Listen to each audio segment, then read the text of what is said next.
ನಮಸ್ಕಾರ, ನಾನು Sushma. Veg wonders ಚಾನಲ್ಗೆ ಸ್ವಾಗತ ಸುಸ್ವಾಗತ. ಫ್ರೆಂಡ್ಸ್, ಈಗ ನಾನು ತೋಟಕ್ಕೆ ಬಂದಿದ್ದೀನಿ. ತೋಟಕ್ಕೆ ಬಂದ ತಕ್ಷಣ ನನಗೆ ಇಲ್ಲಿ ನೋಡಿ ಗೋಳಿ ಸೊಪ್ಪು ಕಳ್ತು. ಈ ಗೋಳಿ ಸೊಪ್ಪಲ್ಲಿ ಆಲ್ರೆಡಿ ನಾನು ಒಂದು ರೀತಿ ಬಾಜಿನ ಹೇಗೆ ಮಾಡಬೇಕು ಅಂತ ತೋರಿಸ್ಕೊಟ್ಟಿದ್ದೀನಿ. ಈಗ ನೋಡಿ ನಿಮಗೆ ಇಲ್ಲಿ ಇವತ್ತು ಈ ಗೋಳಿ ಸೊಪ್ಪನ್ನು ಕೊಯ್ಕೊಂಡೋಗಿ ಒಂದು ಬೆಸ್ಟ್ ರಾಯ್ತಾ ರೆಸಿಪಿನ ತೋರಿಸ್ಕೊಡ್ತಾ ಇದ್ದೀನಿ. ಸೊ ಈಗ ಕೊಯ್ಕೊಂಡು ಹೋಗೋಣವಾ?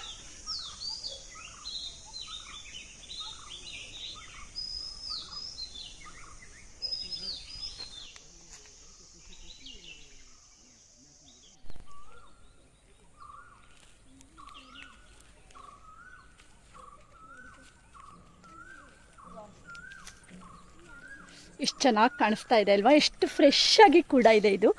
ಸೊ ಒಳ್ಳೆ ರುಚಿಕರವಾಗಿರುವಂಥ ರಾಯ್ತಾನ ಅಂದರೆ ನಮ್ಮ ಹವ್ಯಕರಲ್ಲಿ ಇದಕ್ಕೆ ಹಸಿ ಅಂತ ಹೇಳ್ತೀವಿ ಫ್ರೆಂಡ್ಸ್. ತುಂಬಾ ಟೇಸ್ಟಿಯಾಗಿರುತ್ತೆ. ಹೀಗೆ ಮಾಡೋಣವಾ? ಬೇಗ ಹೀಗೆ ಮಾಡೋದು ಅಂತ ನೋಡೋಣವಾ? ಈಗ ನೋಡಿ ಗೋಳಿ ಸೊಪ್ಪನ್ನು ಕೊಯ್ಕೊಂಡು ಬಂದಾಗಿದೆ. ಆ್ಯಕ್ಚುಲಿ ನಾನು ನೆಕ್ಸ್ಟ್ ಡೇ ಮಾಡಿಲ್ಲ, ಅದರ ನೆಕ್ಸ್ಟ್ ಡೇ ಇವತ್ತು ನಾನು ನಿಮಗೆ ಮಾಡಿ ತೋರಿಸ್ತಾ ಇದ್ದೀನಿ. ಮತ್ತೇನಂದರೆ ಎಷ್ಟು ಫ್ರೆಶ್ ಆಗೇ ಇದೆ ನೋಡಿ ಅಲ್ವಾ?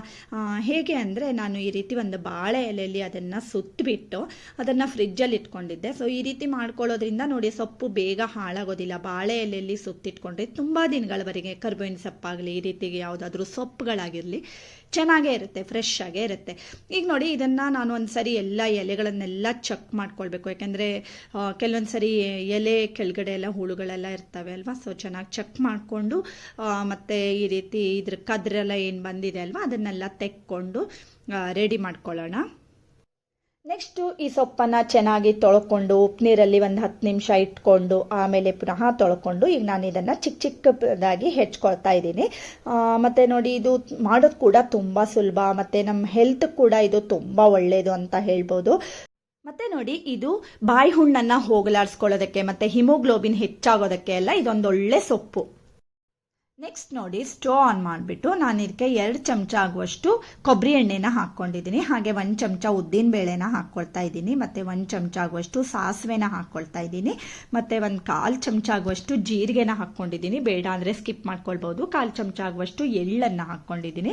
ಈಗ ಇದನ್ನು ಒಂದು ಸ್ವಲ್ಪ ಈ ರೀತಿ ಫ್ರೈ ಮಾಡ್ಕೊಳ್ಬೇಕು. ಆ್ಯಕ್ಚುಲಿ ಹಸಿ ಮಾಡುವಾಗ ಯಾವಾಗಲೂ ಒಂದು ಸ್ವಲ್ಪ ಕೊಬ್ಬರಿ ಎಣ್ಣೆನೇ ಯೂಸ್ ಮಾಡಿದ್ರೆ ಒಳ್ಳೆಯದು. ಆಮೇಲೆ ಒಂದು ಸ್ವಲ್ಪ ಒಣ ಮೆಣಸಿನಕಾಯಿ ಮತ್ತು ಹಸಿ ಮೆಣಸು ಮತ್ತು ಒಂದು ಸ್ವಲ್ಪ ಕರಿಬೇವಿನ ಸೊಪ್ಪನ್ನು ಹಾಕ್ಕೊಂಡು ಇದನ್ನು ಚೆನ್ನಾಗಿ ಈ ರೀತಿ ಸ್ವಲ್ಪ ಫ್ರೈ ಮಾಡ್ಕೊಳ್ಬೇಕು. ಆಮೇಲೆ ಹೆಚ್ಚಿಟ್ಕೊಂಡಿರೋ ಅಂಥ ನಾನು ಬಸಳೆ ಸೊಪ್ಪನ್ನು ಅಂದರೆ ನೆಲಬಸಳೆ ಅಂತ ಕೂಡ ನಾವು ಇದಕ್ಕೆ ಹೇಳ್ತೀವಿ ಮತ್ತು ಗೋಳಿ ಸೊಪ್ಪು ಅಂತ ಕೂಡ ಹೇಳ್ತೀವಿ. ಗೋಳಿ ಸೊಪ್ಪಲ್ಲಿ ಇನ್ನೊಂದು ರೀತಿ ಇರುತ್ತೆ, ಅದು ಚಿಕ್ಕದಾಗಿರುತ್ತೆ. ಇದು ಸ್ವಲ್ಪ ದೊಡ್ಡದಾಗಿರುವಂಥ ಎಲೆ. ಇದನ್ನು ನೋಡಿ ಚೆನ್ನಾಗಿ ಈ ರೀತಿ ಫ್ರೈ ಮಾಡ್ಕೊಳ್ಬೇಕು. ಸೊಪ್ಪು ಇದು ತುಂಬ ಬೇಗ ಬೆಂದ್ಕೊಳ್ಳುತ್ತೆ ನೋಡಿ, ಎಷ್ಟು ಬೇಗ ಅದು ಕಲರೆಲ್ಲ ಚೇಂಜ್ ಆಗಿ ಈ ರೀತಿ ಆಗುತ್ತೆ. ಬೇಗ ಕೂಡ ಮಾಡ್ಕೊಳ್ಬೋದು ನಾವು ಇದನ್ನು. ಹಾಗೆ ನಾನು ಇದನ್ನು ಫ್ರೈ ಮಾಡ್ಕೊಂಡಾದ್ಮೇಲೆ ಸ್ಟವ್ ಆಫ್ ಮಾಡಿ ಕೆಳಗಡೆ ಇಳಿಸಿಟ್ಕೊಳ್ತಾ ಇದ್ದೀನಿ. ಮತ್ತು ಆಲ್ರೆಡಿ ನಾನು ಇನ್ನೊಂದು ರೀತಿಯಲ್ಲಿ ಇದೇ ಗೋಳಿ ಸೊಪ್ಪಿನ ಕರ್ಕ್ಲಿನ ತೋರಿಸ್ಕೊಟ್ಟಿದ್ದೀನಿ ಫ್ರೆಂಡ್ಸ್. ಡಿಸ್ಕ್ರಿಪ್ಷನ್ನಲ್ಲಿ ಲಿಂಕ್ ಇರುತ್ತೆ. ಇದು ಅಷ್ಟೇ ತುಂಬಾ ಟೇಸ್ಟಿಯಾಗಿ ಬರುತ್ತೆ. ನೀವೇನಾದರೂ ಫಸ್ಟ್ ಟೈಮ್ ನನ್ನ ಚಾನಲ್ನ ನೋಡ್ತಾ ಇದ್ರೆ ಸಬ್ಸ್ಕ್ರೈಬ್ ಮಾಡ್ಕೊಳ್ಳಿ. ಒಳ್ಳೊಳ್ಳೆ ವೀಡಿಯೋಸ್ಗಳು, ವ್ಲಾಗ್ಸ್ಗಳು, ರೆಸಿಪಿಗಳನ್ನು ನೀವು ನನ್ನ ಚಾನಲ್ನಲ್ಲಿ ನೋಡ್ಕೊಳ್ಬಹುದು. ಹಾಗೆ ನೋಡಿ ನಾನು ಒಂದು ಮಿಕ್ಸರ್ ಜಾರ್ಗೆ 1 ಕಪ್ ಆಗುವಷ್ಟು ಹಸಿ ಕೊಬ್ಬರಿ ತುರಿನ ಹಾಕ್ಕೊಂಡಿದ್ದೀನಿ. ಮತ್ತು ಒಂದು ಸ್ವಲ್ಪ ನೀರನ್ನು ಹಾಕ್ಕೊಂಡು ಇದನ್ನು ನೈಸಾಗಿ ರುಬ್ಕೊಳ್ತಾ ಇದ್ದೀನಿ. ಮತ್ತು ಇದು ನೀವು ಬೇಗ ಮಾಡ್ಕೊಳ್ಬೋದು. ಅನ್ನದ ಜೊತೆ ಹಾಕ್ಕೊಂಡು ಊಟ ಮಾಡೋದಕ್ಕೆ ತುಂಬಾ ಚೆನ್ನಾಗಿರುತ್ತೆ. ಹಾಗೆ ಇದನ್ನು ಒಂದು ಬೌಲ್ಗೆ ಈಗ ತೆಗೆದಿಟ್ಕೊಂಡಿದ್ದೀನಿ. ಓಕೆನಾ? ನೆಕ್ಸ್ಟ್ ನೋಡಿ ಇದೇ ನಾನು ಏನು ಫ್ರೈ ಮಾಡ್ಕೊಂಡಿದ್ದೀನಿ ಅಲ್ವಾ, ಅದು ದೊಡ್ಡ ಬಂಡಿ ಆಗಿರೋದ್ರಿಂದ ಒಂದು ಚಿಕ್ಕ ಪಾತ್ರೆಗೆ ನಾನು ಟ್ರಾನ್ಸ್ಫರ್ ಮಾಡ್ಕೊಂಡಿದ್ದೀನಿ. ಹಾಗೆ ಈಗ ರುಬ್ಬಿಕೊಂಡಿರೋ ಅಂಥ ಹಸಿ ಕೊಬ್ಬರಿನ ಹಾಕ್ಕೊಳ್ತಾ ಇದ್ದೀನಿ. ನೆಕ್ಸ್ಟ್ ಇದಕ್ಕೆ ರುಚಿಗೆ ತಕ್ಕಷ್ಟು ಉಪ್ಪನ್ನು ಹಾಕ್ಕೊಳ್ತಾ ಇದ್ದೀನಿ. ನೀವು ಸೊಪ್ಪನ್ನು ಫ್ರೈ ಮಾಡುವಾಗಲೇ ಬೇಕಾದ್ರೂ ಉಪ್ಪನ್ನು ಹಾಕ್ಕೊಳ್ಬೋದು. ಈಗ ನೋಡಿ ಇದನ್ನು ಚೆನ್ನಾಗಿ ಈ ರೀತಿ ಮಿಕ್ಸ್ ಮಾಡ್ಕೊಳ್ಬೇಕು. ನಿಮಗೆ ಹಸಿ ಕೊಬ್ಬರಿ ಬೇಕಿಲ್ಲ, ಇಷ್ಟ ಆಗಲ್ಲ ಅಂತಾದರೆ ಸ್ಕಿಪ್ ಮಾಡ್ಕೊಳ್ಬೋದು. ಬರೇ ಮೊಸರನ್ನೇ ಕೂಡ ಹಾಕ್ಕೊಂಡು ಮಾಡ್ಕೊಳ್ಬೋದು. ಇದಕ್ಕೀಗ ನಾನು 1.5 ಸೌಟ್ನಷ್ಟು ಮೊಸರನ್ನು ಹಾಕ್ಕೊಂಡಿದ್ದೀನಿ. ಸ್ವಲ್ಪ ಸಪ್ಪೆ ಮೊಸರಾದರೆ ಚೆನ್ನಾಗಿರುತ್ತೆ. ಅಥವಾ ನೀವು ಒಂದು ಸ್ವಲ್ಪ ಹುಳಿ ಮೊಸರನ್ನು ಹಾಕ್ಕೊಂಡಿದ್ರಿ ಅಂತ ಆದರೆ ಒಂದು ಸ್ವಲ್ಪ ಇದಕ್ಕೆ ಒಂದು ಅರ್ಧ ಕಪ್ನಷ್ಟು ಹಾಲನ್ನು ಹಾಕ್ಕೊಂಡ್ಬಿಡಿ.